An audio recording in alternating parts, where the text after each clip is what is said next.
morning, Maria. Good morning, Annabelle. Good morning.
Good morning, Suji.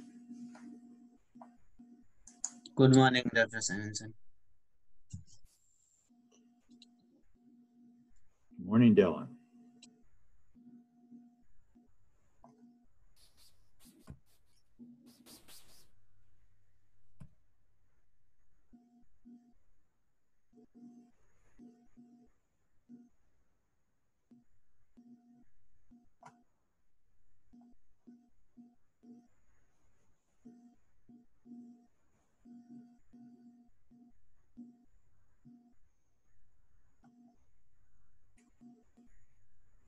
Four.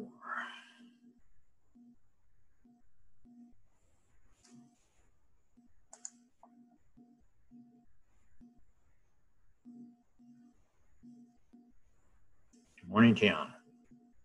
Morning.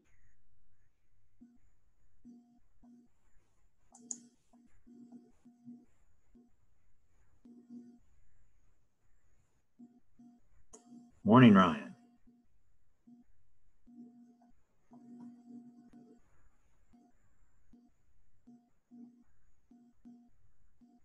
Six, getting there.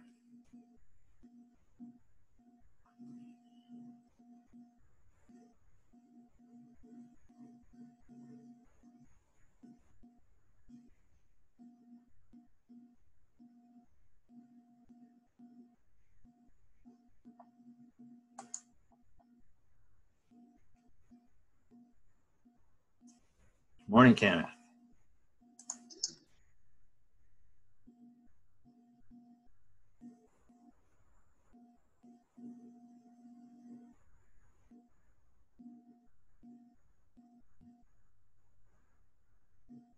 Good morning, Mohit.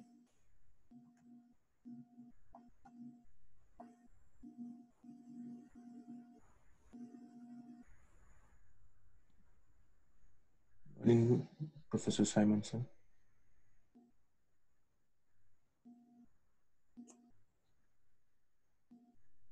Right, so we're almost all here, and it is 10 o'clock, so I'd like to go ahead and get started. Let me see if I share my screen, if the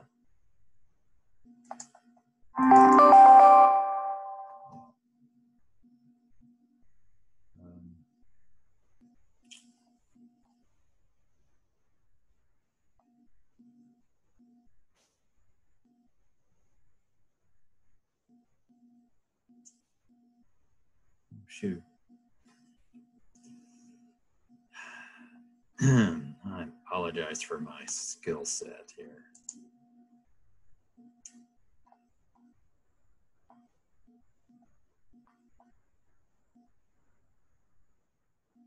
So,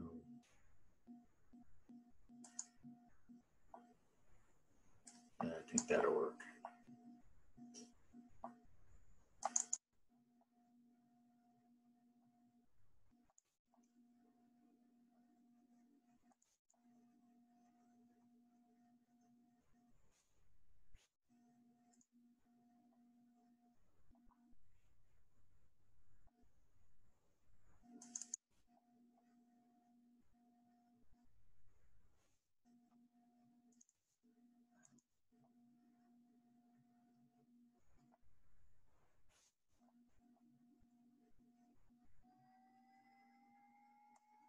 So much stuff here.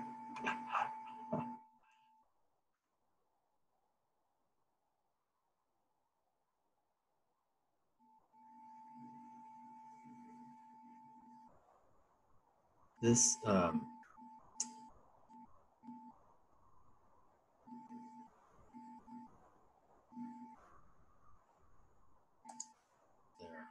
that's what I need.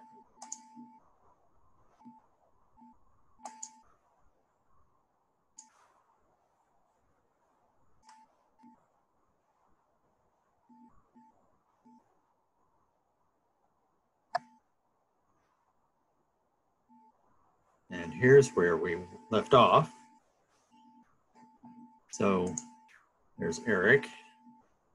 So welcome, Eric. So in the order Hymenoptera, we're going to cover these 3 organisms: carpenter ants, carpenter bees, and Cyrex wasps. And let's go ahead and see how this starts. So this is a short video that's not working. Here I am using all the university technology, high speed, everything, and it's still can't get it through. So, my apologies. So carpenter ants are pretty much everywhere here in the Pacific Northwest. And they're in, well, pretty much everywhere where there's a wood building. That sound is the sound of the ants, and if you, the background with the white noise or the hum is not part of the ants, but if you hear the clicking, that's the little ants. The video shows them coming out with it. This is wood, of course, and they're coming out of their tunnels and dropping the wood as looks like sawdust. So they generally attack softer woods like Douglas fir. They're fine with Douglas fir, and they don't eat the wood. They tunnel into the wood and basically make a nest here. The colonies can be 100,000 workers. And one of the ways to diagnose if you have ants is frass. So this is what it looks like. And it's, let's see, it's still not doing what it's supposed to do. So like I said, it looks like sawdust, and it's, so if you see this, you know you've got carpenter ants. They're also pretty recognizable from the ant body because they're bigger than an ordinary ant, than most other species or strains, I suppose, of ants. And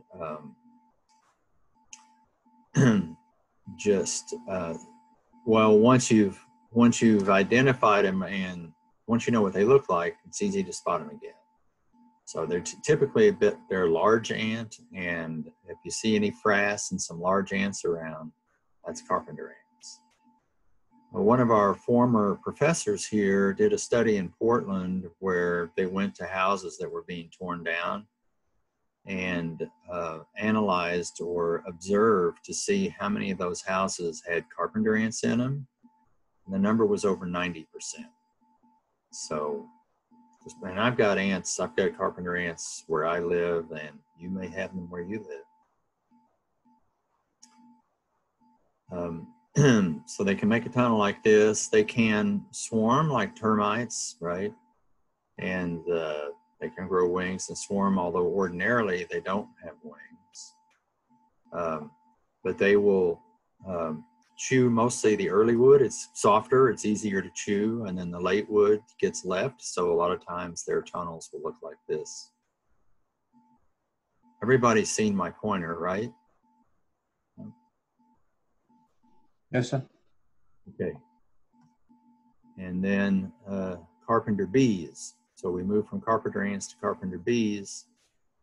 Carpenter bees will drill holes in wood, lay eggs and deposit the eggs, and then leave. And the eggs will hatch, the larvae will feed on the wood, and I think they feed on the wood. I think this video tells us. So here's the first video. Let's see if it works. Everybody seeing that? Yes. Thanks.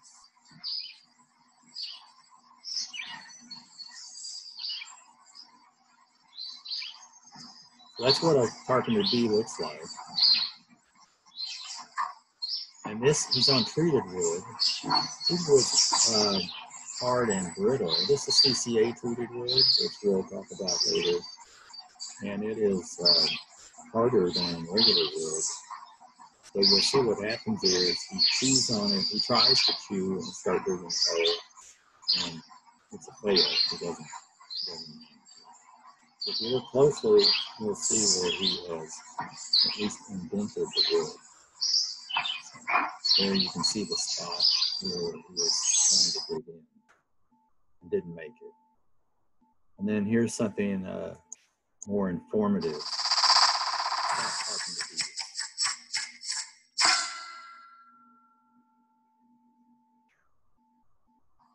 There are many species of bees in the world, and some, like the honeybee, are much appreciated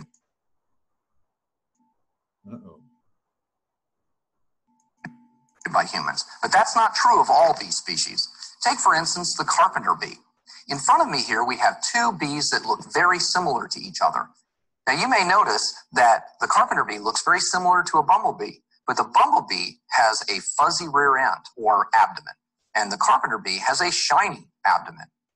Now, carpenter bees like to work with wood, okay? If you have a wooden structure at home, like a deck or a fence, or even if your house is made of wood, you may have noticed one of these holes drilled in there and wondered, hey, what is up with that? This is the work of the carpenter bee. If you open it up, you'll be amazed to see how much damage is going on in there.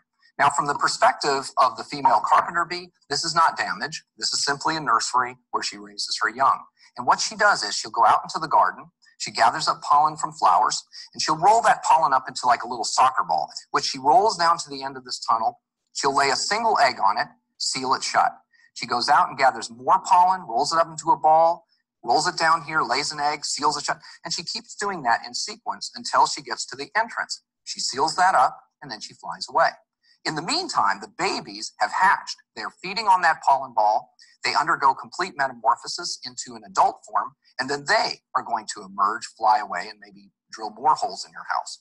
Now, as damaging as the carpenter bee is, you've got to appreciate their incredible woodworking skills. From the North Carolina Museum of Natural Sciences, thank you for observing a moment of science. So that's right. They eat pollen. I forgot about that. Okay. And then here's a picture of a hole in a piece of wood and a happy carpenter bee inside his house, her house. Must be her house. Okay, Cyrex wasps. They're present worldwide. They're not a serious pest here in the Pacific Northwest, but they are present in North America. So, but they are a serious pest in Australia. And similar to the carpenter bee, it will bore holes and lay eggs, and it carries then a fungus with it to feed the larvae. And then the wood destroying, then the larvae will eat the fungus, not the wood, right? And reproduce, and the cycle of life goes around and around. So if you have any questions, just unmute and ask your questions, right? I feel like I'm talking into a I do have vacuum. a question, sir. Does someone have a question? Yes, I have one, sir. Okay, go. So, when you were talking about the carpenter ants, you Yes. said they prefer to attack softwood. Will this be like universal for all wood species, or they have particular wood species that they like to attack? Oh, that's a good question. They're, I think they're, I think they will, I think they will make a house in any available wood species as long as they can chew it, right? They have to bite into it and break off pieces of wood in order to build their nest. So I think that's really the limiting factor. I don't think it's species. I think they prefer conifers because in general, they're softer than hardwoods, right? Softwoods are generally softer than hardwoods, especially the early wood. And that's what they prefer because it's the easiest for them to work with. But I'm not sure that if you had some other kind of wood, and another thing I don't know is if how wet it is makes a difference. If it's wetter, it's going to be softer. But if it's wetter, that may not work very well for them as a nest. So, like I said, this, of course, is not designed to go deep into biology. But I do think that's probably the case, is that where they're going to be most successful in building their nests and using the least amount of energy to do it is where you have conifers or softwoods. And so I don't think that where you have predominantly hardwood forests that you're going to find a lot of carpenter ants in the forest. But most houses, at least in this country, most houses are built with softwoods, right? Pine, fir, and so they're a problem nationally, at least here. But I don't know about other countries. Does that answer your question? I think that was Kenneth. Yes, thank you, sir. Okay. So the next is beetles. So there's beetles there are more species of beetles than the family is Coleoptera, and there are more species of beetles than almost any other family on the planet. There's all different kinds of beetles, and of course, one of the famous ones is the dung beetle, which is also called a scarab, which was revered and sacred in ancient Egypt. This is a euprestid beetle, which doesn't have a problem drilling holes in wood, right? And it's the same way as the carpenter ants and the carpenter bees. It's part of their reproductive cycle to use the wood. So you have different kinds of beetles, lots of different kinds of beetles. Some will attack pre-harvest or live trees. Some will attack wood products or post-harvest, right? Or wood that's fallen down in the forest. So pre-harvest is bark beetles, which is, well, it's famous here. If you're not from this country, you may not be too familiar with it. But the bark beetles have devastated millions of acres in the Pacific Northwest, especially in Canada.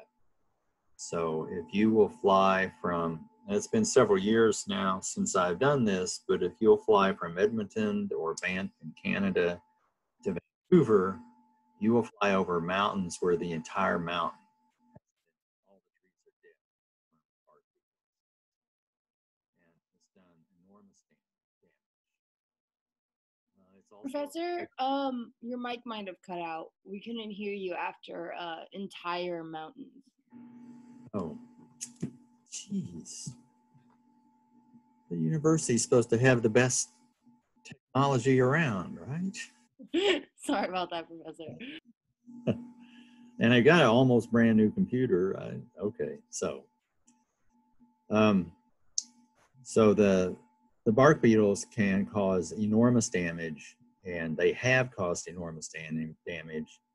And you can go to, they're mostly in the more mountainous regions, but they're also around here, mostly on the east side, we call it, right? The east side of the Cascades, where you have more ponderosa pine.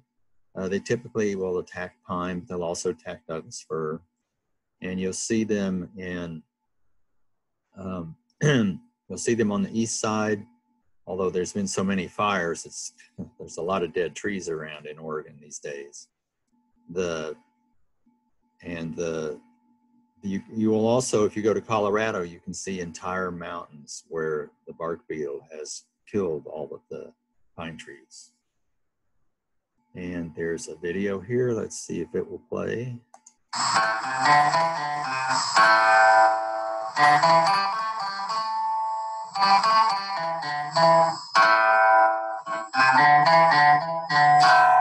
My name's Matt Matwijik. I'm a forester with the Coalition for the Upper South Platte. And we're here today filming a video on mountain pine beetle here in Colorado. Mountain pine beetle is a native pest to Colorado's forests. It has a life cycle of about 1 year. Basically, each year in mid-July to mid-September, the beetles will emerge from their host tree that they've stayed in through the winter and move on to another pine tree. When one beetle successfully bores into a host tree, it sends out a pheromone or a chemical signal to call in all its other friends, call in all the other beetles into that tree. My name is Andy Pascarella, Assistant District Forester with the Colorado State Forest Service. The female first goes out as a pioneer to find a tree that's a good place to live, and she will tell her mate, they'll mate. She'll tunnel into that tree and start boring vertically and laying eggs along that gallery. Each female can lay up to 75 eggs. After the eggs are laid, they're only in the egg stage for about 2 weeks, and then they will become larvae, hatch into larvae. And the larvae begin to feed, and they will tunnel horizontally across the tree. And that essentially is what kills the tree, along with their blue staining fungus they carry on their bodies. The blue staining fungus is a fungus that the beetles carry with them, and it's essentially part of their food source. They inoculate the spores in the xylem and phloem vessels of the tree, and they spread rapidly and just plug that vascular system. You can see as they grow, it'll eventually just kind of encircle the whole tree and start growing towards the heartwood. And essentially that's what plugs, trees move their water up with their xylem and the nutrients down with the phloem, and that's what's plugged with the blue stain fungus. You can also see kind of what happens to the trees that you see visually as their life cycle progresses. They're going to stay pretty green even through the winter until that tree wakes up in the spring. When that beetles are pupating is when they turn straw yellow. As the pupa continue to develop, that straw yellow tree turns orange and then to red, then it's dead in the summer when it has decided to wake up and flow its nutrients, and that tree has essentially been cut off. The girdling effect of the beetles boring and the blue stain fungus. Okay, so there you have it for the bark beetle. And you can see what they look like here. They're little bitty guys, but they cause a huge amount of damage. And they can attack many tree species. That video was on Rocky Mountain, but they, as it says here, mountain pine, southern pine, elm, lots of different species. Okay. Another kind of beetle is post-harvest beetles. So that was, whoops, sorry about my phone.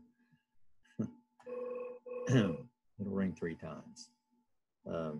So you have beetles that will attack live trees, but you have beetles that will also attack called post-harvest beetles that will attack wood and wood products. So here's the longhorn beetle, the ambrosia beetle, the buprested beetle are some. And you can see here the penny and the hole that they make. And if we were live, I'd be passing around samples so you could see it for yourself, but we're not live. So this, the ambrosia beetle makes this very distinctive railroad track type of mark on the wood surface. And when you look at a piece of wood and you see tracks like this, you can see that the beetle was trying to find a good place to go. He gets up here close to the rotten wood and makes a hole, and he goes. And they will attack logs, they will attack standing timbers. And so you can see here the utility pole with beetle holes in it. So they're not going to kill the utility pole, it's already dead, but they can still cause some damage with their holes, right? They're defects. Powder post is an interesting one because this is an axe handle, and it will drill holes in here, and when you pick up the axe handle, a little sawdust will fall out, and that's your clue that you've got powder post beetles. House borers are similar. Okay, so we're moving on to marine borers. Any questions about beetles and Hymenoptera and insects? Okay. I actually have one, which might seem like a silly question, but as somebody who is more on the engineering side of things, what is the most efficient way of learning insect species for our exam? Is it just memorizing the different types of species?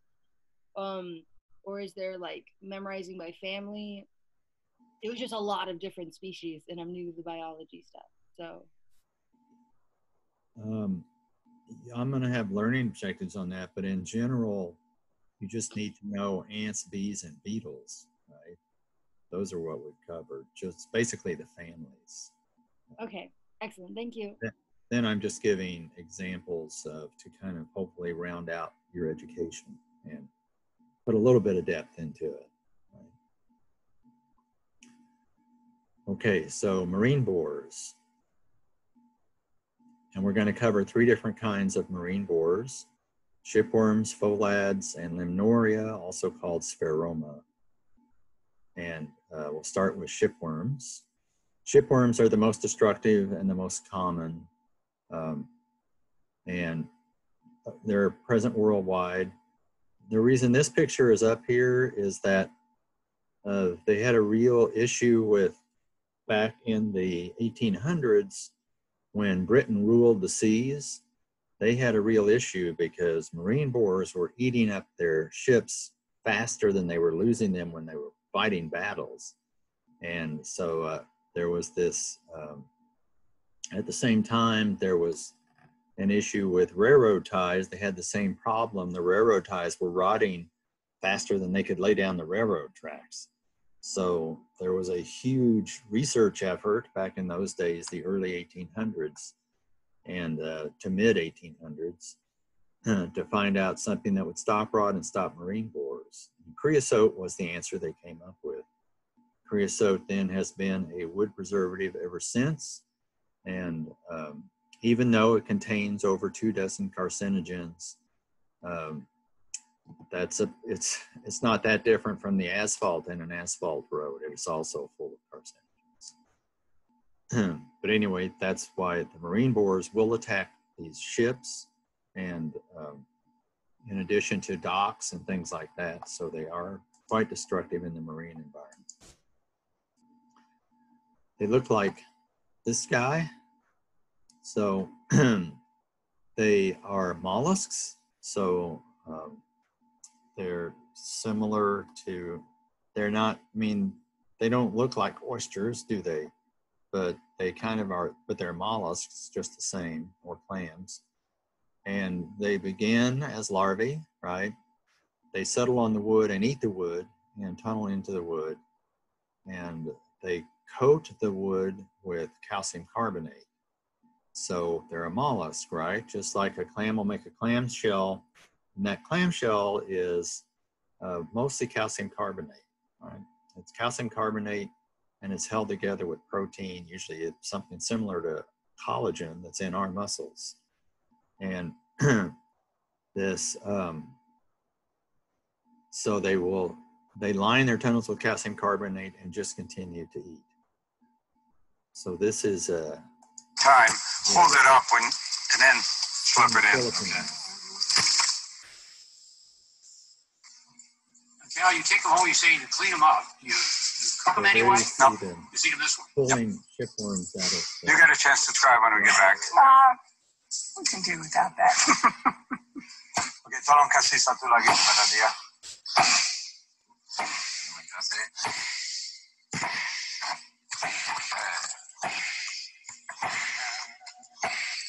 I don't know what that black. Okay, don't do it yet. Let me get closer. I only have a wide angle here. Nice. Bobby, tell me I don't want to be in your frame. You're not my friend. Okay. Go for it. Come on.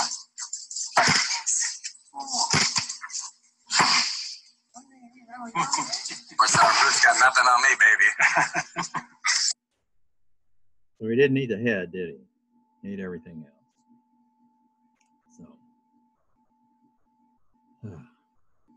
and then this is a kind of boring picture, but you can see, if you look closely, you can see that this is the kind of a tail-like thing. And you can see that that's what is right here. So this picture is taken underwater. You can see the calcium carbonate. And if you look, it moves just a little bit. So that's the shipworm.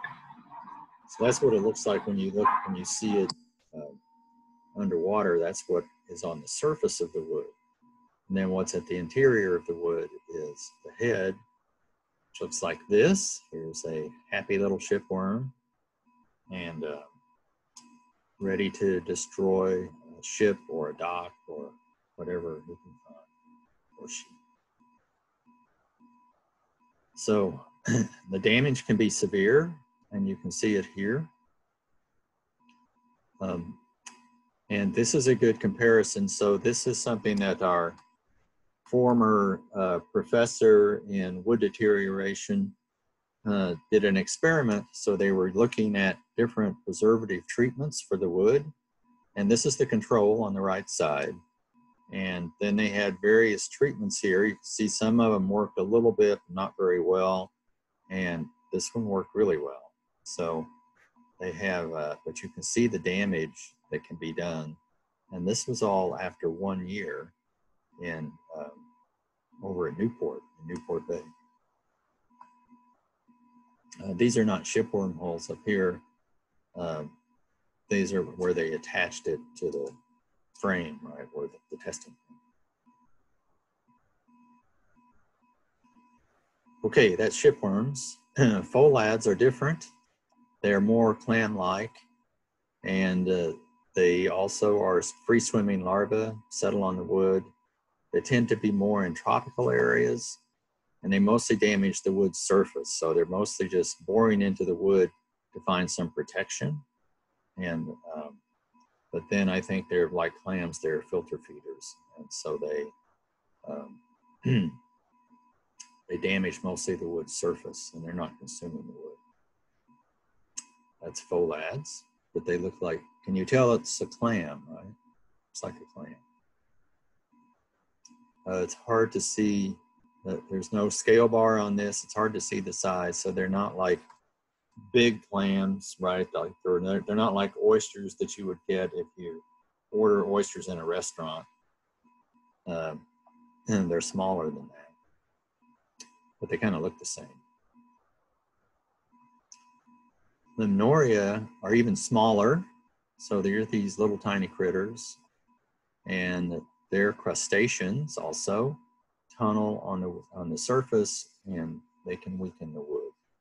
So once again, they don't use the wood as food, they use it as shelter, but they can cause quite a bit of damage. Here you can see This is a piling, used to be a piling. And so this was this was a log, and you can see where the branches used to be. So the branches are going to be a little harder. They didn't tunnel into the branches quite as much. And here's another example. You have a piece of wood and it's been carved out by the nori. So just little bitty guys, and they make little bitty, little tiny holes. Just look like about the size of a probably like an 18 gauge hypodermic needle. If you stuck that in the wood, that's about the size of the hole that you would see if you were looking at damage from the nori. Okay, so shipworms, pholads, and limnoria. Those are the three things that we're interested in here. And because those are the three most destructive pests in the marine environment. Mammals and birds do not, in terms of the total wood destroyed by decay or deterioration organisms, mammals and birds are not a large percentage, but they can be, they can cause damage to wood, like our state animal, the beaver, can certainly, see the arrow there, can certainly does a good job of chewing wood, right? And felling it, actually. Bears will also damage wood. They'll scratch on it and go through the bark, and that can kill the wood. And woodpeckers. Woodpecker damage can be actually pretty severe, depending on, once a woodpecker finds a tree or a post or a pole or a house that has insects in it, then the woodpecker will just go to town, because it uses its beak to drill holes in the wood and find the insects inside, and that's its food. So it will just keep going, because all of the partially decayed wood here is a good food source for the woodpecker, as long as it can drill a hole. And here we have a treated wood pole with some very happy woodpeckers just drilling away. So wood treatment doesn't seem to be, there are wood treatments that will stop them, but the standard wood treatment that prevents fungal decay, which is the big problem with wood in service, doesn't seem to be all that effective against woodpeckers. Okay, moving right along. We have let's talk about natural durability and wood protection. So here is what you do not want your apartment building to look like. You can see all the decay here: brown rot, black mold, white rot, all kinds of stuff going on. So natural durability comes from, excuse me, reduced moisture uptake. Because you recall from last time that if you keep wood below the fiber saturation point, then there is no free water in the wood cells. And without free water in the wood cells, there is no diffusion medium for the enzymes that will attack the wood. So if you keep the wood below, and 19% or 20% is the general rule of thumb, although for different species it's different, of course, right? So then you also have tyloses, and tyloses are, did you learn about tyloses in, you can just, I think you can just hold up your hand. Did you learn about tyloses in 521? Somebody hold up their hand if you did. Maybe I can't see it. Oh, there you go. Okay. Hey, thank you. All right, so tyloses also can prevent water flow And so that can also prevent decay. It also prevents wood treatment, so it's also a problem. Some species are high in silicates, and if you have a high silicate content, you have greater hardness. So like glass is SiO2, right? And sand is also SiO2. So if you have higher silicate content in the wood, you end up with greater hardness and water repellency of that particular species grown in that particular environment. And so then you have greater natural durability. And some species also have toxic extractives, and here in this group is what is classed as the durable species that we're familiar with, like redwood and cedar, ironwood, and some other tropical woods that are difficult for decay organisms to attack. They are generally durable because they contain toxic extractives like polyphenols, terpenoids, tropanones, tannins, and tropanones are an interesting, well, I'm a chemist, so tropanones are an interesting compound because they actually have a 7-membered ring. Like benzene is a 6-membered ring. Tropanones are a 7-membered ring, which is quite unusual. You don't really find it. I don't know that you find it anywhere else in nature, but it is toxic to a lot of decay organisms. And most woods will have terpenes, so there you have terpenoids, which is molecules that are structured from terpenes.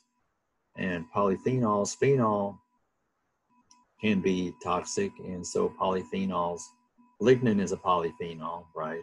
But there are things besides lignin that are polyphenols that are in the extractives of different species, and those species then can be naturally durable. Same thing with tannins.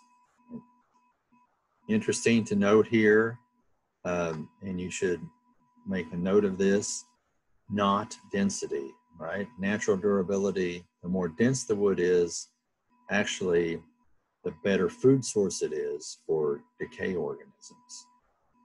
So density is not a is not a good way to tell if a wood is naturally durable. It may be a good way to tell if it's stiffer, but it doesn't work for durability.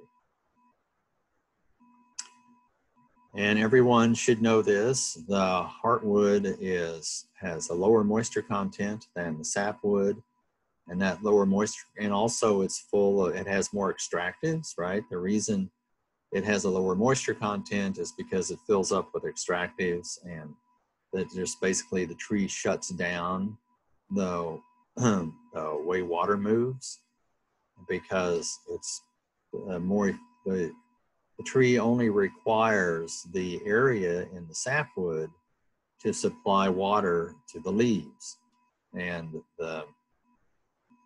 so it shuts down the heartwood in order to increase its efficiency. And that then makes the heartwood have a lower moisture content in general, be more resistant to water intrusion, and consequently less susceptible to decay. So the sapwood is really, when we're treating wood with chemicals in order to prevent decay, we can only generally treat the sapwood. There aren't that many species where the heartwood's permeable enough that we can treat it with chemicals with conventional equipment.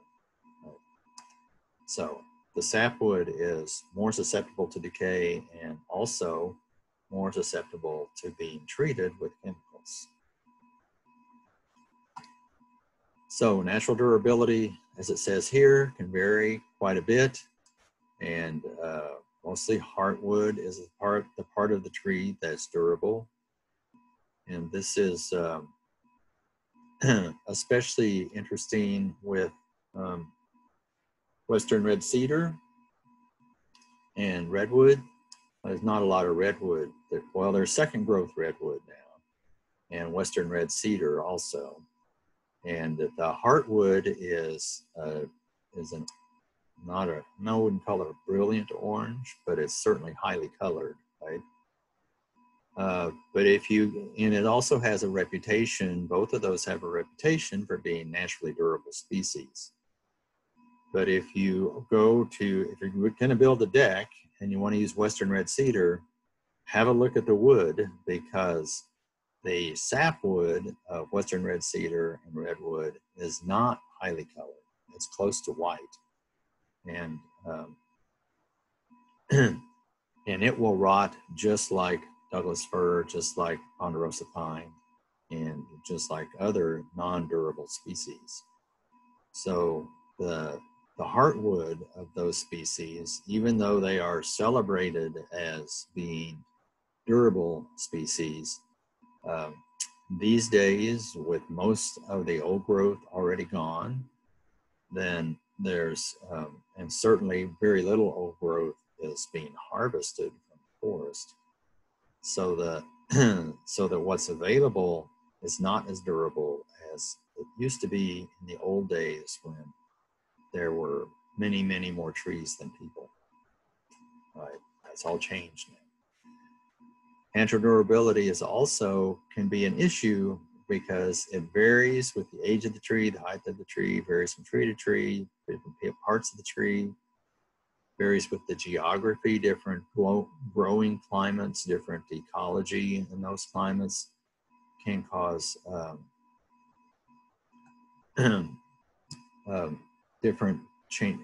changes to the durability. And I already talked about this. Right? And there aren't any naturally durable species that give equivalent performance to treated wood in high decay areas. So again, if you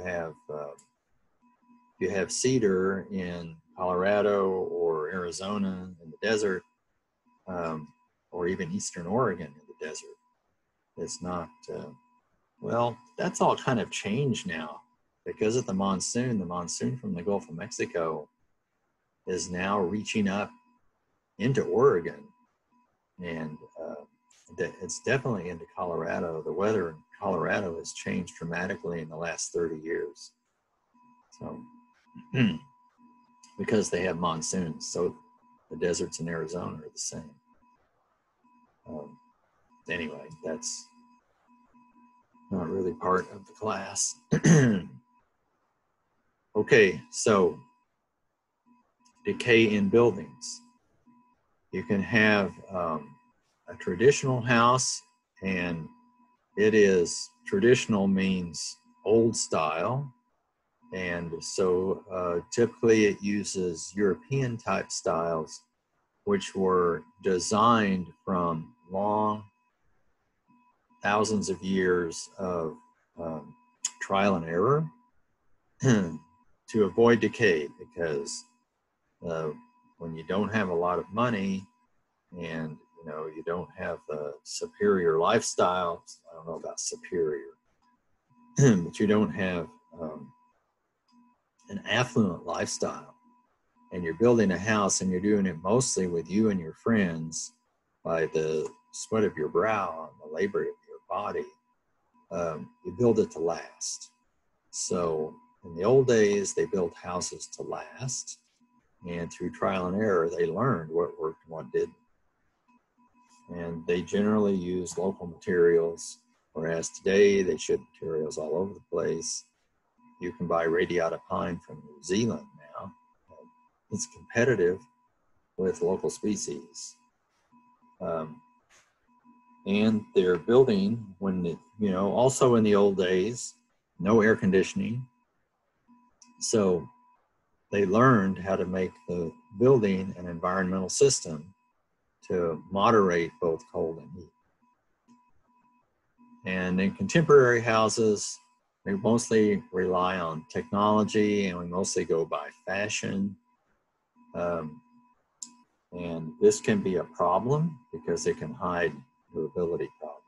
It can hide durability issues, right?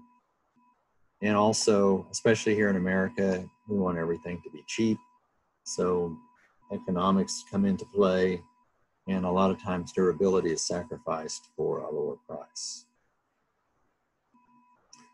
So an example, and this is not a great example, but it's a reasonable example. You can see here, at least, you have very long eaves in the house. So you have a long overhang here. So the rain that's coming down has a harder time hitting the side of the house or hitting the window and the window sills.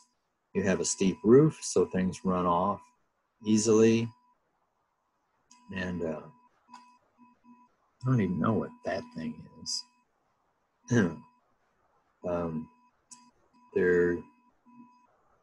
This plant is not up against the house. You don't have plants up against the house. That's another issue. We'll go into some more of these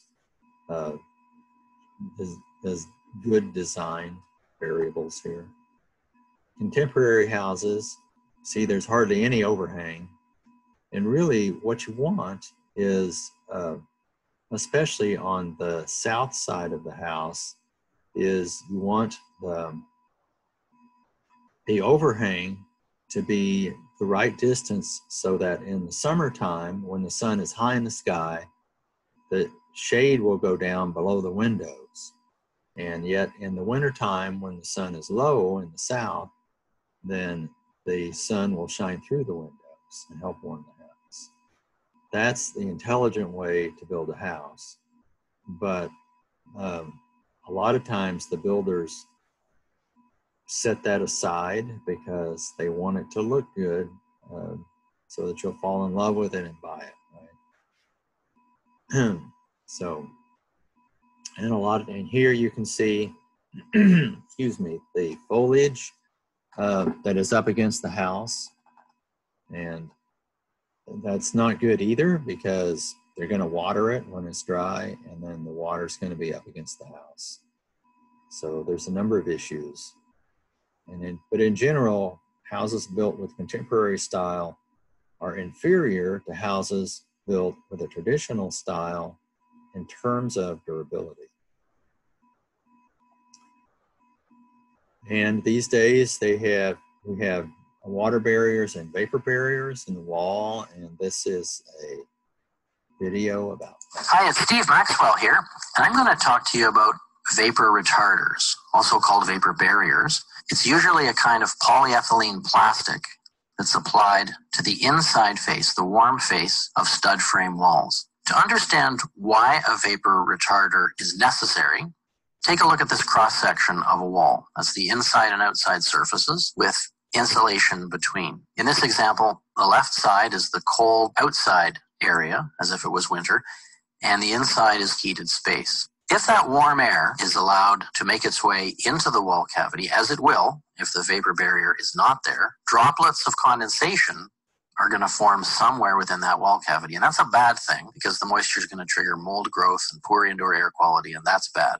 That's why vapor retarders are applied to the warm side of a wall like this. When it's in place, that warm air cannot make its way into the wall cavity. That wall cavity stays dry, which is exactly what you want. This is my favorite vapor retarder. It's actually very smart in the way that it operates. Once again, take a look at this wall cross-section. With this product applied, if there ever does happen to be high moisture buildup inside the wall, it has the capacity to let that moisture dry. It actually goes through this particular poly. When the internal wall cavity humidity is low, it acts as a conventional vapor barrier to stop more moisture moving in. The product is called Membrane, spelled kind of differently. That's the latest and best on the market right now. So, and here's a picture of a house with the vapor barrier on the outside. So, but I think these days they also like the membrane barrier. These days, Tyvek also is, what they do is they make it like Gore-Tex. So it has tiny holes in it so the water vapor can pass through, but liquid water doesn't. So things get a chance to dry out. And that's really the key. Wherever you put the vapor barrier, you still want the wall to be able to dry out somehow. And that's really the key. And there, before people figured that out, there was a lot of damage because, and it was back in the, I think the 80s and 90s when people got into this whole reducing energy thing. So they were trying to make houses more energy efficient. And because houses do use a lot of energy, I think it's like, if you include construction, it's like 30% of total energy. In fact, we'll talk about that in another lecture. So when they first got going, they would just put up polyethylene film, which is completely impermeable to water. And it did a great job of reducing energy losses, but it did a terrible job of preventing decay. And because they did get all kinds of condensation, lots of mold, lots of decay. And so the people came up, eventually, it took a long time, but eventually people learned that you need to use a vapor barrier that also allows the moisture to escape. Okay, so roof overhang, I've discussed that, and the slope of the roof it's good to have a high slope of the roof because what you're trying to do is keep water away from wood, right? It goes back to that basic principle that we first talked about, is that if you keep the wood below the fiber saturation point, you stop decay because you stop enzyme diffusion. And that's the same principle that's operating here. So what we want to do is keep water away from wood, and a high slope of the roof will do that better than a low slope. And then insulation, as we just discussed, you want to have some mechanism available so that the insulation can dry out. And sources of moisture are many. You can have a crawl space that can come up through the ground. You can have leaky plumbing. It can come in through the vents. It can come in the laundry where you have water, because you have water inside the house, right? So you can have leaks. You can have water coming in through the window. If your door is not sealed, you can have water coming in through there. There's lots of different ways that water can get into the house. All you have to do is just put on your critical thinking cap and think a little bit, and you can figure this out. It's intuitively obvious if you will think about it. Although where water goes in a house can be really puzzling, because you can have a leak one place and the water following the path of least resistance can show up in a completely different place, and it can take a while to figure out where the water's actually coming from. But anytime it's coming from wherever it's coming from and it's making the wood wet, then you've got a problem with mold and decay. Another issue is concrete, because you guys are mostly engineers, so you know hopefully that concrete is porous, and so water will be absorbed by concrete and it will move through concrete. So if you put untreated wood on top of a concrete foundation wall, you will get decay, because water will be transported through the concrete and it will impact the wood that's in contact with it. So the basic construction for a stick house is you have a concrete foundation, but you put a piece of treated wood here, call it a sill plate, and the sill plate needs to be treated. Some people have used also wood plastic composites as sill plates, but it needs to be something that's not going to decay, and something that is going to give you a barrier, and then you can put the untreated wood for studs and things like studs and the other things you use to build a wall on top of the sill plate. And then sealing, anytime you have an opening in the structure that needs to be sealed to prevent water intrusion, and you see this one wasn't, and you can see what can happen. So you just have to be careful and think about what you're doing. That's mostly what it's about. So up here you have a roof flashing leak. So the flashing was not installed properly, allowed water to penetrate through the roof, and you can see what happened. So it can be severe, and all it takes is a little leak and a lot of time, and you can have a great big problem.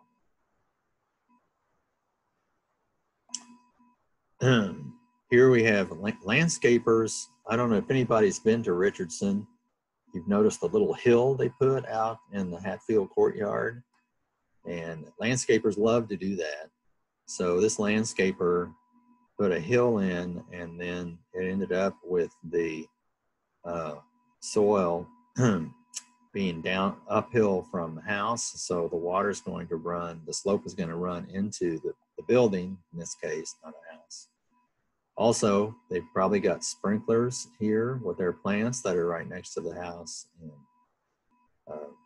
not a good idea. Right? These look like railroad ties, so these are probably treated wood, so they're probably going to be okay. And here is some, I think this is local construction. No roof overhang, exposed untreated wood. You can see already it's already moldy. They haven't even finished building the thing. It's still got the stickers on the windows, and it's already got black mold. So it's a problem, right? This is a problem. And it's because people don't understand how to work with wood. And they're just doing what they think looks good with being ignorant of the science behind wood. If any of you have been around for a while, this is old PV Hall. Now we have new PV Hall, but this is old PV Hall. And they had these wood beams that extended out from the wall. And so when it rained, you would get water that would hit these wood beams and run back into the wall. It's called a water trap. So it would trap the water between the beam and the wall, and the wood was decaying. So they ended up putting copper flashing on the top of these beams, and that solved the problem. But I mean, even foresters, well, architects designed the building, but you would think that the #2 forestry college in the world would know better than to do something like this, but we didn't. And this was in the 1950s also when they built new old PV. Okay, so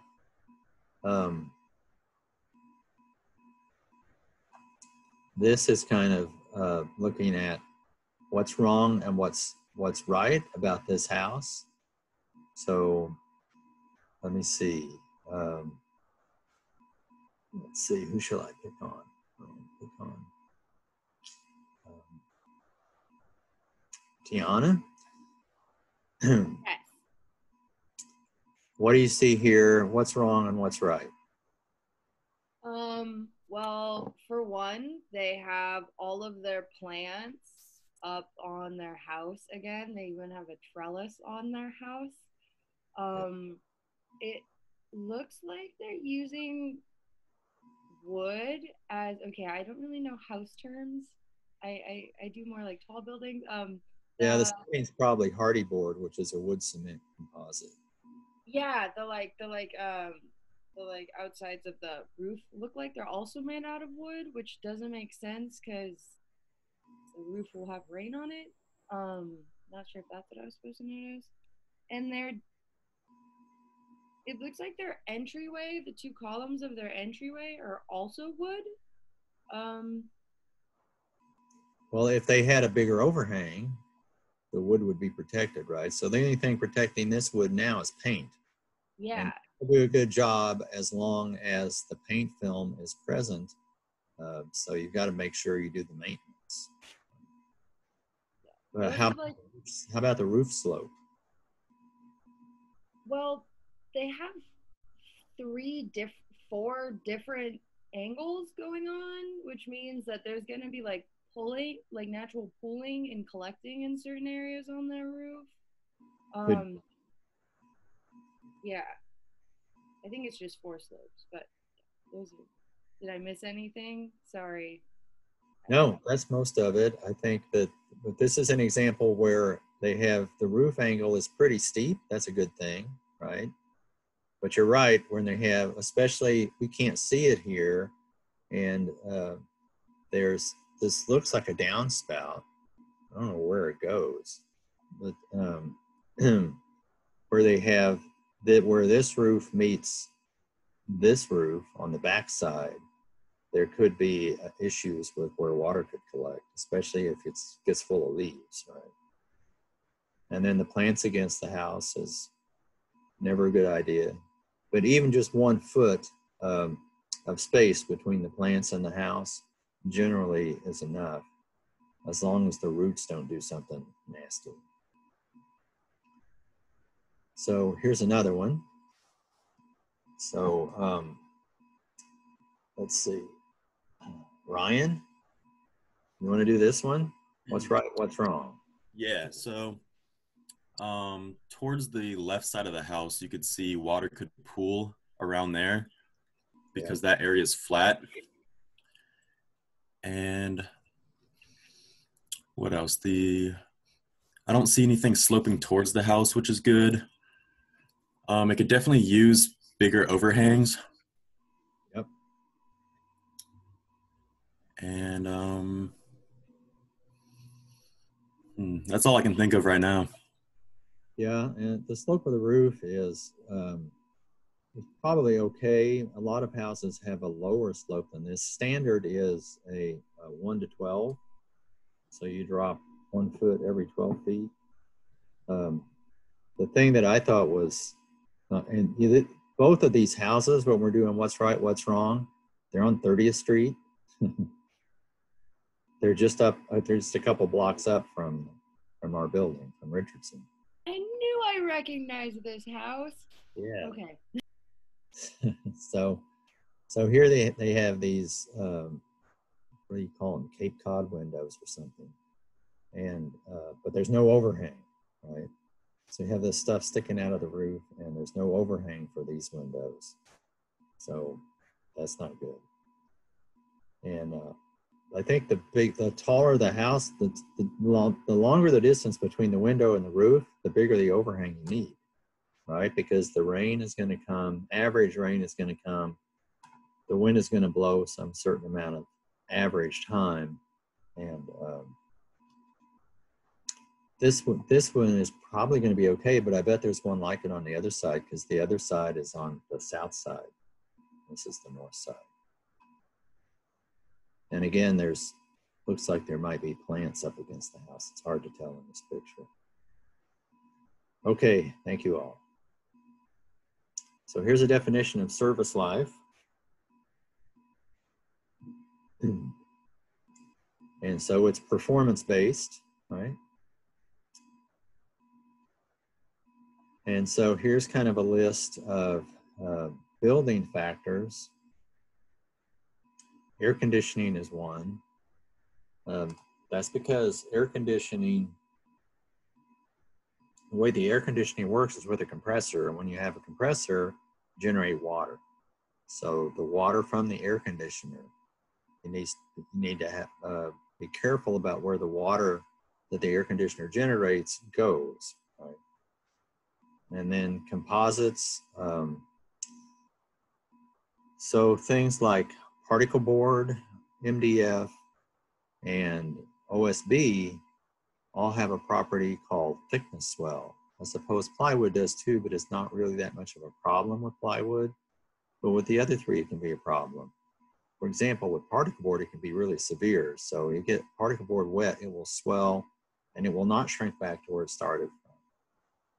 And MDF is similar, but I think it's better. They use more glue in MDF because the fibers are smaller. And OSB is also can have thickness swell issues because OSB is made from strands, but the strands are only glued in spots because the glue is sprayed on, or we'll talk about it later, it gets spun with a spinner, it's atomized, but the glue is in spots. So you don't have a continuous glue line between the layers of the wood like you do with plywood. So composites can have more issues with moisture than plywood and solid wood. And then slab construction, where you just pour a slab and put a house on it. But hopefully that's makes intuitive sense that you're going to have moisture issues when you do that. And you're going to have to be, it's not that it can't be done, it's that you have to be more careful about water intrusion when you're using slab construction. Okay. So then again, just using your critical thinking skills and thinking about where the water comes from and where it's going to go. When you want to design for durability, you want to design to make sure that you avoid moisture intrusion into places where there is wood. And that's what this list is about. Well, hopefully you can figure that out just by thinking about it.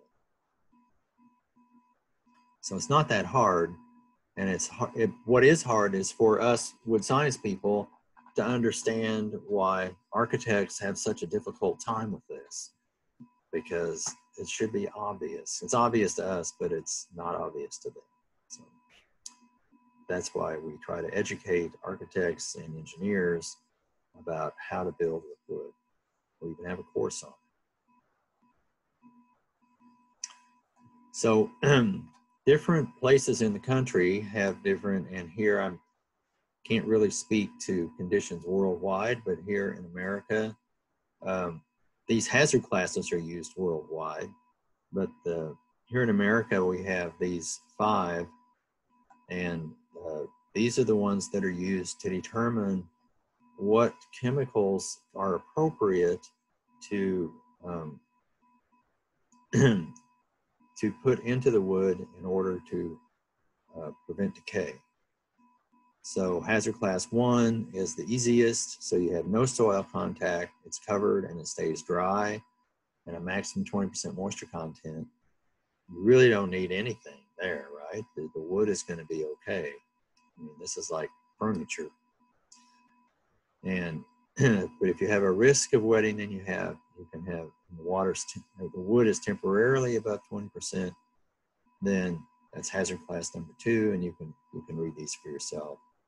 Then the worst is seawater contact, because you're wet all the time, and a lot of the wood that's in contact with the ocean is also in contact with the air. So the moisture or the water can capillary action and diffusion can move through the wood, so you get lots of water and it stays wet all the time. But because you also have part of the wood that's not in contact with the water, you have a variety of different moisture contents, so the decay organisms can find the spot that works best for them. So seawater contact is hazard class 5, it's the worst one.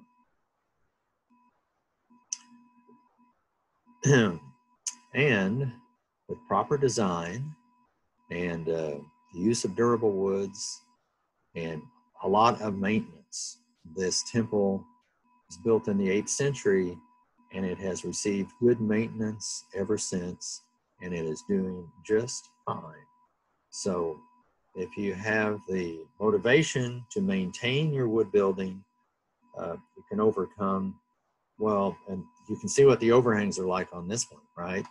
So if you use good wood science and you use good maintenance, then wood buildings can last a long time. Okay, so artificial wood protection. Talk about fire and the things that, well, you know, I always say that wood is the perfect material except for 3 things. It rots, it burns, and it swells and shrinks when it gets wet and dry. So those are the three main issues that you need to address if you want to use wood as a material. Well, and I suppose variability is another one if you want to use it as any kind of material. So fire, water, and UV, also it can decay with light, so you have UV protection. That's why it turns gray, which usually is not a problem. It can be if you want to preserve the color of the wood. And we can use artificial wood protection also to improve the physical properties, improve the appearance, and of course, biological protection. So these are the different reasons that we would use artificial wood protection, and this is an image of a railroad car full of creosote railroad ties. So you have short-term protection, long-term protection above ground, which doesn't require the, how should I put this, strong chemicals or as much chemical above ground as ground contact. So you have ground contact, utility posts, fence posts, things like that. It requires a stronger preservative and usually a higher retention, which means concentration of the preservative in the wood. And we will, so this is short-term protection, and this is everything you don't want to do. So this is an old picture, and it's meant to show you what you do not want to do. So here he's got preservative, and I'll bet you anything it's penchlorophenol, which is causes cancer, and also has dioxin in it. And no gloves, right? Using a paintbrush. And just, excuse me, just slathering it on the wood there with a paintbrush. So do not do this. And these days you really can't. These days, if it's a really toxic preservative, I mean, for all I know, he's also using cinnamon oil or something like that, which would be fine. But for toxic preservatives, these days, they're not really allowed for residential use unless you have a license.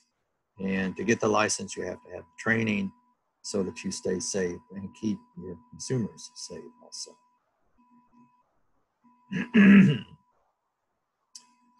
In most sawmills, they will have a dipping tank. So here's it's kind of hard to see in this picture, but this wood is on top of a tank.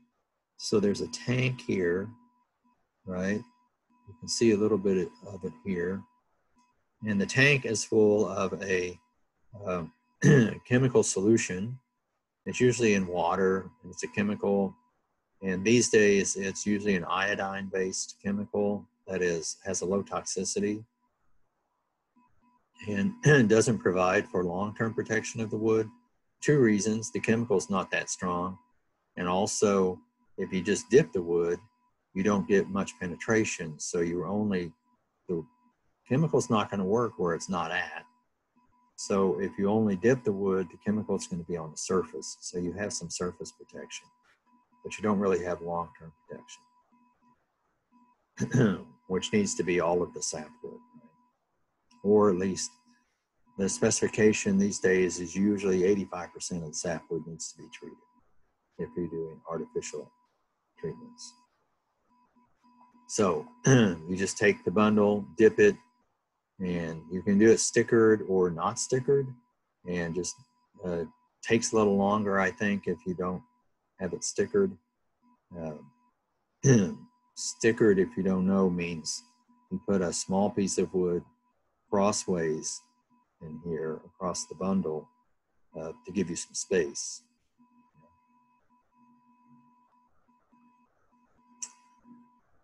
Okay, so in terms of long-term protection, there's different strategies. Applying toxins is, excuse me, is the number one way that it's done.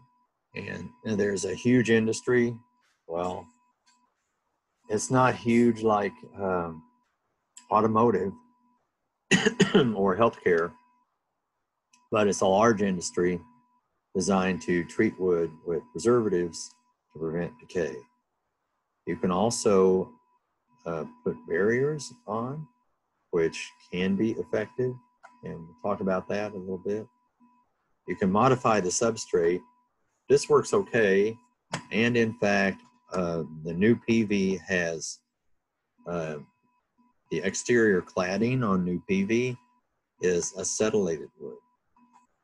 So, and you can bulk the cells, which so you can put something in the cell that then prevents at least so much water from getting in.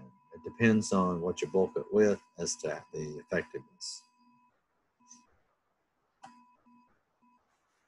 So the wood treatments, for artificial wood protection, the way you do it, wood treatment, is you put the wood in a cylinder. So here's a picture of a cylinder.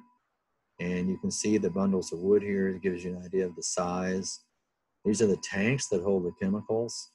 And so you'll be able to watch a video of me doing the lab this afternoon. And so this afternoon we'll have a lecture. It'll be about 40 to 50 minutes or so on the treatment process. And then you can watch the video of me doing the lab. And then there are data sheets. There's also if you've looked in files, there's a file under the treatment lab folder. There's another folder that says data sheets. So I made a data sheet for each of you. And you can use everybody's data sheet and do the statistics to come up with to write your lab report. So here's a video that gives you another idea of how the wood treatment process operates. The treatment process takes place in a large horizontal pressure vessel, often referred to as the treating cylinder. Bundles of wood are placed onto trams and moved along tracks into the cylinder, which is then sealed to allow the pressure treatment process to begin. The wood treated in the cylinder at one time is called a charge. In the control room, the treating technician uses our TreatRight computer system to prepare for and then monitor the treatment process. He programs the system by putting in information including the type and amount of wood, how much preservative is required to be left in the wood after treatment, and selects the parameters for the treatment process. Once all the information is entered, the technician starts the process, which allows the TreatRight computer to control the charge in accordance with the preset instructions. Depending on the type of preservative and wood being treated, the treatment process can last anywhere from 30 minutes to 12 hours.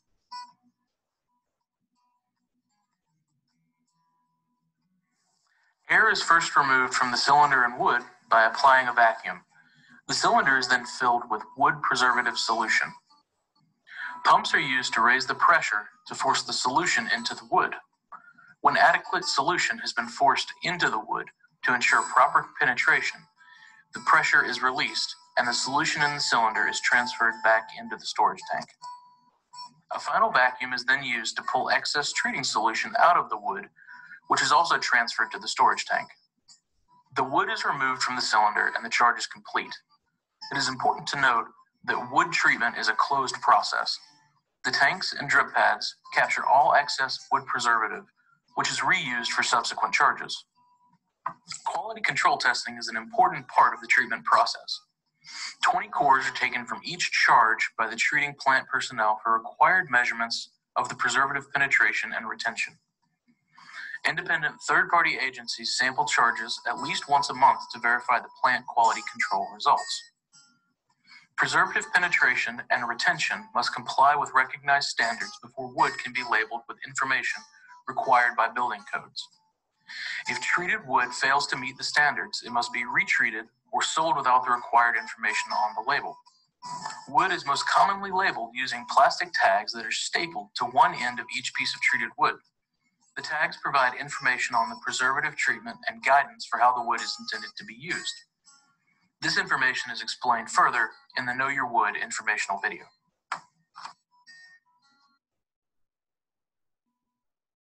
All right. So this is a good place to stop, and then this afternoon we will continue our discussion of wood treatment for a bit, as I mentioned. And then instead of doing the lab, you're going to watch a video.